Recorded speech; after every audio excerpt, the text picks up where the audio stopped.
कुछ अरसे पहले अमेरिका की सबसे बड़ी जांच agency federal bureau of investigation यानी जिसे हम और आप आम बोलचाल में FBI के नाम से जानते हैं, उसने एक लिस्ट जारी की थी।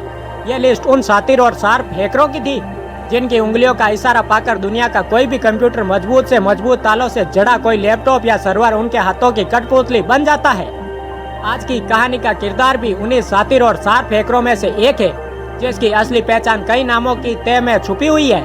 हालांकि उसे एक ऐसा नाम भी मिला है जिसे सुनकर दुनिया भर की कई एजेंसियों का हलक सूख जाता है। कई नामी गिरामी संस्थान उसका नाम सुनते ही शायद सबसे ज्यादा दुखी भी हो, लेकिन उस हैकर का नाम हैप्पी हैकर भी है। असल में उसे हैप्पी हैकर कहने की एक सबसे बड़ी वजह यह भी कही जाती है कि उसकी जितनी भी तस्वीरें अब तक जमाने के सामने आई है, उन सभी में उसका चेहरा मुस्कुराता हुआ ही नजर आता है। यहाँ तक कि जब उसे गिरफ्तार करके हथकड़ियों में जकड़कर जेल ले जाया जा रहा था, तब भी उसके चेहरे पर उसकी सदाबहार मुस्कुराहट खेल रही थी। शातिर और तेज दिमागी हैप्पी हैकर वास्तव में कितना स्मार्ट है कि दुनिया की सबसे ताकतवर और सबसे आधुनिक जांच एजेंसी FBI उसकी परछाई को भी पाने के लिए पूरे 5 साल तक दुनिया भर की धूल भोंकती रही। FBI की गरज की वजह से ही दुनिया की पुलिस यानी इंटरपोल भी उसकी हर आर्ट पर कान लगाए बैठी रही, लेकिन उन्हें भी इसकी भनक तक नहीं मिल पा रही थी। असल में इस हैकर के किस्से का सिलसिला शुरू हुआ 2009 में। अमेरिका के जॉर्जिया में कुछ बैंकों को अजीब सी शिकायतें मिल रही थी। किसी की शिकायत थी कि बैंक के खाते से उनके पैसे बिना उनके निकाले ही निकल रहे हैं। बैंकों को शिकायत पहुंचाने वाले आम खाताधारक या आम ग्राहक ही नहीं थे, बल्कि उनमें से कई तो बड़े बड़े संस्थाओं के बड़े बड़े अधिकारी और कॉरपोरेट घराने के भी थे, जिनकी यही शिकायत थी कि उनके खातों को खोखला किया जा रहा है और ये पता ही नहीं चल पा रहा है कि आखिर ये सब कैसे हो रहा है। लेकिन बैंकों में दर्ज हो रही शिकायतों में से सबसे ज्यादा चौंकाने वाली ऐसी ही शिकायत थी दुनिया भर को सॉफ्टवेयर बनाकर देने वाली कंपनी माइक्रोसॉफ्ट की। जाहिर है यह इस शिकायत ने अमेरिका की पुलिस को बुरी तरह से चौकन्ना कर दिया। उसे समझ में आ गया कि यह मामला बेहद गंभीर और संगीन है, और साथ ही यह भी अंदाजा जॉर्जिया की पुलिस ने लगा लिया कि यह उसके बस की बात भी नहीं है। लिहाजा इस बेहद गंभीर मामले को लेकर FBI अलर्ट किया गया। FBI ने जब शिकायतों के अंबार को देखा तो वो भी चौंके बिना नहीं रह सकी, क्योंकि तब तक करीब 60 मिलियन कंप्यूटर हैक किए जाने की शिकायतें दर्ज हो चुकी थी, जिनसे जुड़े खातों को खंगालकर उन्हें करीब करीब खोखला किया जा चुका था। और ये सब कुछ हुआ था महज 3 साल के भीतर। लेकिन के इस मामले में जब FBI जांच के मैदान में कूदी तो वो ये बात तो अच्छी तरह से समझ चुकी थी कि इतने सारे कंप्यूटर को जिसने भी खंगाला है, उसकी तमाम जानकारी, डेटा और खाता सभी पर एक तरह से उस शख्स का इख्तियार हो गया था, जो न जाने कहां था।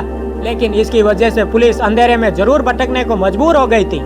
तफ्तीश कहती है इस हैप्पी हैकर ने महज 3 सालों के भीतर अपने एक साथी के साथ मिलकर 2009 से 2012 तक $6 बिलियन यानी 3 खरब 5 अरब 66 करोड़ 6 लाख रुपए अलग अलग खातों से हड़प लिए थे। यह इतनी बड़ी रकम है कि इसे शायद गिनने में आम लोगों को शायद इतना ही वक्त लग जाए जितने समय में इसे चुराया गया। शायद यह रकम का ही कमाल था जिसने FBI के साथ साथ इंटरनेशनल पुलिस को भी बुरी तरह से बेचैन कर दिया था। FBI के सामने सबसे बड़ा सवाल यही था कि आखिर ये है कौन जिसने पूरी दुनिया की पुलिस के साथ साथ दुनिया की तमाम एजेंसियों की भी नींद चुरा ली थी। ये कोई ऐसा छलावा था जिसकी परछाई तक का जांच एजेंसियों को पता नहीं चल पा रहा था। लगातार कई दिनों और कई रातों तक दुनिया भर के तमाम हैकरों की कुंडली खंगालते खंगालते FBI के एजेंटों की आंखें सूख गई थी, लेकिन कामयाबी किसी खोए हुए ख्वाब की मानिंद उसकी नजरों से दूर थी। तभी उन्हें एक सूचना मिलती है जिसने करीब करीब थक चुके FBI एजेंटों को बॉर्नविटा का नया डोज दे दिया था। खबर मिली थी कि अल्जीरिया में एक हैकर है, हमजा बेंडेलाज। ये हमजा बेंडेलाज कौन है, क्या करता है, और अगर ये इतना ही बड़ा हैकर है तो इसका नाम तो पहले FBI ने क्यों नहीं सुना। अब FBI के तमाम एजेंट जो इस प्रोजेक्ट पर लगे हुए थे, सबके सब नहा धोकर इस नाम के पीछे पड़ गए। कुंडली खोदकर बाहर निकाल लाने में माहिर FBI ने देखते ही देखते हमजा बेंडेलाज का भी सारा अतीत निकाल लिया। हमजा 20 साल का एक सॉफ्टवेयर इंजीनियर था। जिस पुलिस और सूत्र के जरिए FBI को हमजा के बारे में पता चला था, उसी से यह भी पता चला कि उसके खिलाफ हैकिंग करके लोगों के खातों से खलबली मचाकर उसे खोखला करने का भी शक है। इसी शक के आधार पर अमेरिकी एजेंसी अब सबसे जुड़े कारनामों की नई हैसियत तैयार करने में जुट गई। साथ ही हमजा के पीछे भी FBI का एक एजेंट लग गया।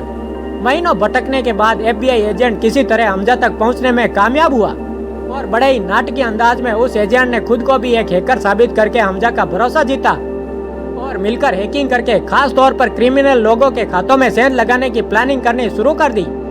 उस दौर में एक नया सॉफ्टवेयर चलन में आ चुका था जिसका नाम था स्पाई आई। असल में डार्क नेट पर मशहूर यह सॉफ्टवेयर खुद हमजा और उसके साथी ने ही तैयार किया था और इसी सॉफ्टवेयर के जरिए इन लोगों ने दुनिया भर में वर्चुअल डाका डाला। हमजा का भेद खुल जाने के बाद FBI के एजेंट ने अब एक नया प्लान तैयार किया ताकि हमजा को गिरफ्तार किया जा सके। लिहाजा वो हमजा से उसका तैयार किया गया सॉफ्टवेयर स्पाई आई खरीदने का इरादा करता है और इसके लिए बकायदा हमजा को तैयार भी कर लेता है। लेकिन सॉफ्टवेयर की डिलीवरी और सप्लाई होने के पहले ही हमजा FBI के हाथों से फिसल जाता है।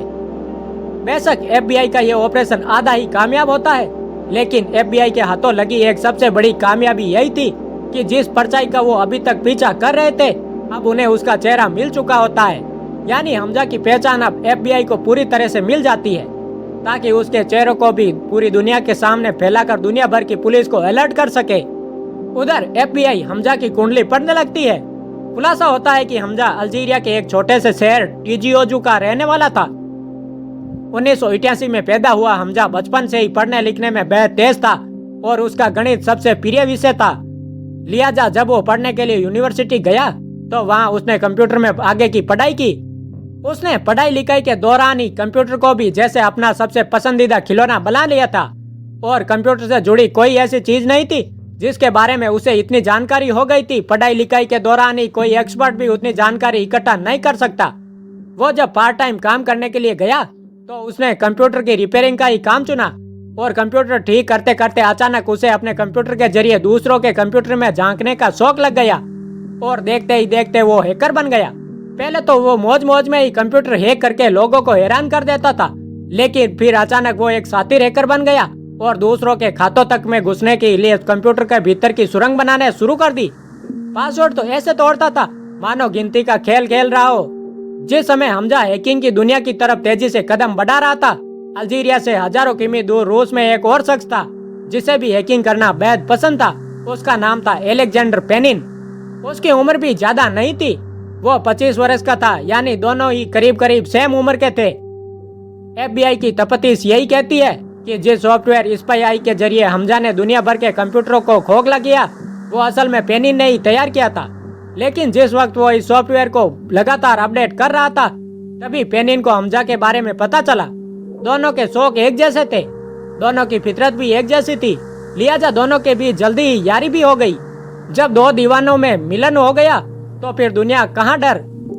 लिहाजा दोनों ने मिलकर उस सॉफ्टवेयर को बनाया अपना हथियार और निकल पड़े दुनिया को खोखला करने। ये लोग वायरस के जरिए लोगों के कंप्यूटर में एंट्री करते और पूरा कंप्यूटर ही हड़प लेते। इनकी बदमाशी का आलम यह था कि जिस स्पाई आई के जरिए ये लोग दुनिया भर के तमाम लोगों के कंप्यूटर को हड़पने जा रहे थे, अब उसी सॉफ्टवेयर को इन लोगों ने डार्क नेट पर बेचना भी शुरू कर दिया। इन लोगों के तेजी से बढ़ते कदमों की आड़ जैसे ही अमेरिका पहुंची और अमेरिका में शिकायतों के अंबार लगने शुरू हो गए तो फिर इनकी तलाश शुरू हुई। मगर जिसके दिमाग भी कंप्यूटर से तेज हो तो वो FBI जैसी लकीर पर चलने वाली एजेंसियों के हाथ भी कैसे लग सकते थे।